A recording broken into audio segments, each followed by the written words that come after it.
Saudara-saudari yang terkasih, kadang kita berpikir bahwa masalah yang menimpa kita rasanya tidak kunjung habis. Problem membuat kita pusing tujuh keliling dan bingung bukan kepalang, terus-terusan ada. Persoalan berat biasanya membuat kita murung dan terkurung kekecewaan dan keputusasaan, terutama dikala segala keinginan, kerinduan dan harapan kita kandas.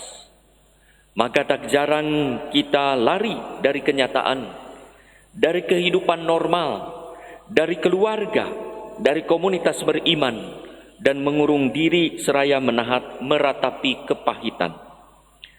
Pada saat itu sebenarnya justru kita membutuhkan kehadiran pribadi yang mampu memberi semangat, yang biasanya juga didapat dari keluarga dan dalam komunitas. Dua murid Emmaus mengalami kekecewaan berat hingga mereka berjalan lunglai meninggalkan komunitas murid-murid di Yerusalem. Akan tetapi pertemuan dengan Yesus mengubah mereka, hingga pada saat itu juga mereka kembali ke kota kehidupan, yaitu Yerusalem. Mereka mendapatkan semangat hidup kembali, bahkan dipercaya dan diutus menjadi saksi kehidupan itu sendiri, yaitu bagaimana mereka mengalami dinamika Paskah, dari Jumat Agung menuju Minggu Paskah, dari kematian menuju kehidupan, dari putus asa tanpa harapan menjadi penuh semangat pemberi harapan pada sesama. Pengalaman ini adalah pengalaman pribadi yang konkret, bukan pengalaman virtual ataupun teatrikal, seakan-akan dimainkan dalam panggung drama saja, bukan kenyataan.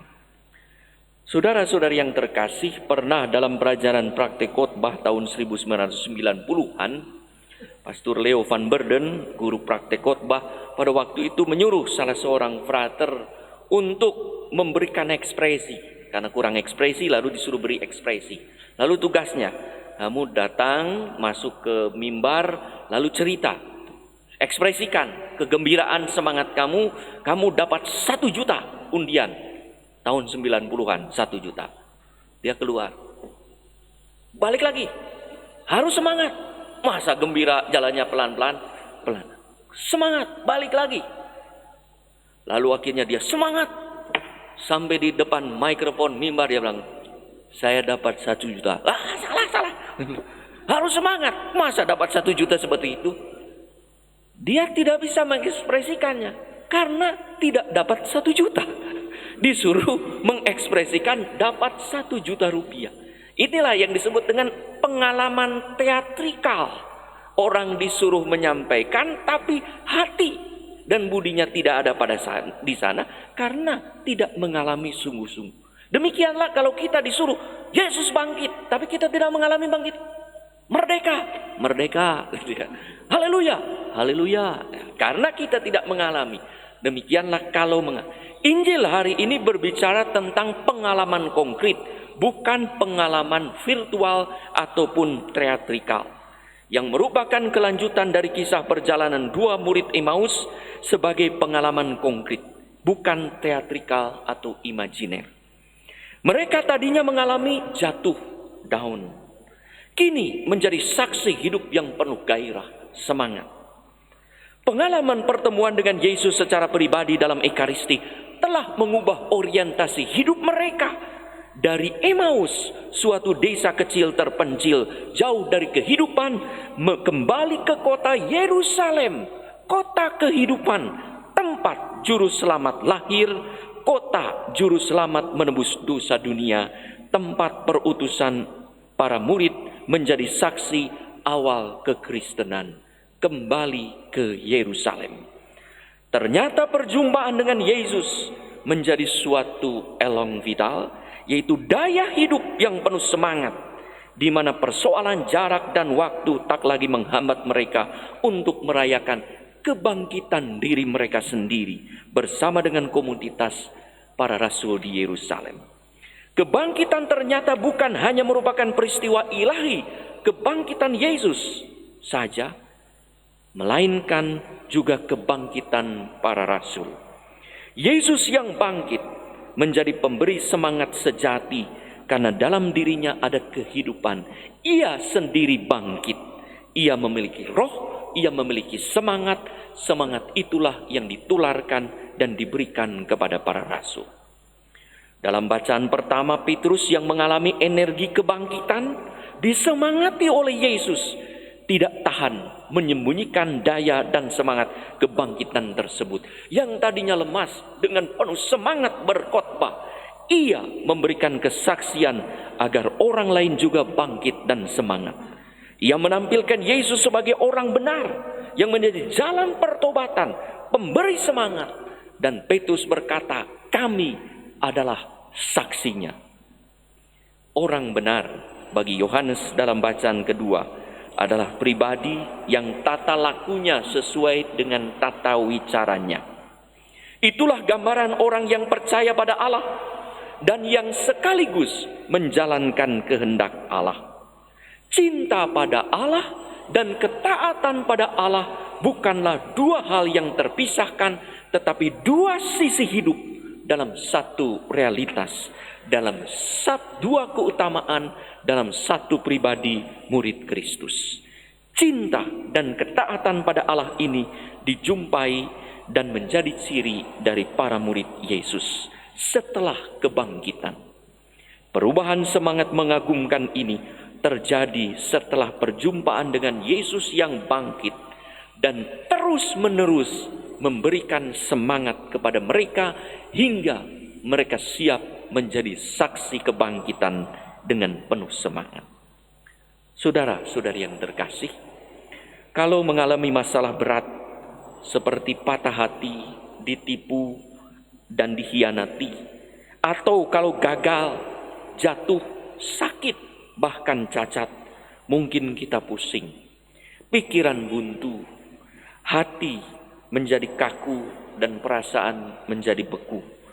Terutama setelah kita berusaha sekian lama untuk keluar dari masalah, tetapi persoalan tak kunjung terpecahkan. Maka bisa jadi pada saat itu muncul suatu pertanyaan, dia mana Allah? Dalam keadaan susah dan gelisah seperti itu, sering mata kita tertutup dan kita tenggelam pada persoalan kita hingga kita tidak mampu melihat kehadiran Allah dan tawaran-tawarannya melalui orang-orang yang dekat dengan kita. Ada satu contoh, seorang wanita, Wilma Rudolph, yang lahir prematur pada tahun 1940 Juni, mengalami kelainan pada kaki kirinya hingga kaki kirinya harus ditopang oleh penopang besi supaya dapat berjalan. Ia dari lahir, dia sejak awal jalan melatih. Lalu ia terus ke dokter dan dokter pun telah memvonisnya bahwa ia tidak akan bisa berjalan secara normal tanpa penopang. Ibunya selalu berkata, Wilma, kamu dapat berjalan. Kamu pasti bisa berjalan. Kamu harus berusaha berjalan. Yang ahli itu siapa? Dokter. Yang ahli medis dokter. Tapi yang memberi semangat, ibunya siapa? Ibunya. Ia adalah anaknya. Ia harus memberi semangat terus-menerus. Sampai Wilma saat sekolah selalu berusaha berlatih tanpa penopang. Sedikit demi sedikit. Sampai pada suatu hari akhirnya tanpa penopang. Pada usia 1960 mencengangkan dunia dalam Olimpiade dunia di Roma. Ia meraih medali emas pelari cepat 100 meter, 200 meter, dan 4 kali 100 meter sprint dengan 3 medali emas berturut-turut. Ibunya terus-menerus menyemangati dia, kamu bisa, dan kamu bisa. Itulah pengalaman para murid yang diberi semangat oleh Yesus. Kamu adalah saksi kebangkitan, kamu adalah saksinya. Saudara-saudari yang terkasih, Yesus tidak pernah meninggalkan para murid. Ia selalu hadir di tengah-tengah perjalanan hidup kita. Perjumpaan dengan Yesus yang mengubah hidup tidak cukup sekali, harus terjadi terus-menerus. Perjumpaan dengan Yesus dalam Ekaristi harus terjadi berulang-ulang. Ekaristi itulah juga yang meneguhkan para murid Emmaus hingga menjadi saksi-saksi kebangkitan. Ekaristi itulah yang mengubah para rasul hingga mengalami kebangkitan pribadi. Akan tetapi, justru tidak jarang pada saat kita pusing mendapat masalah, kita lari dari Ekaristi dan malas untuk berhimpun dalam komunitas dan keluarga. Padahal murid Emmaus sungguh menemukan Yesus hidup kembali dalam Ekaristi. Dan kemudian berjumpa dan diteguhkan oleh Yesus saat mereka berkumpul dalam komunitas.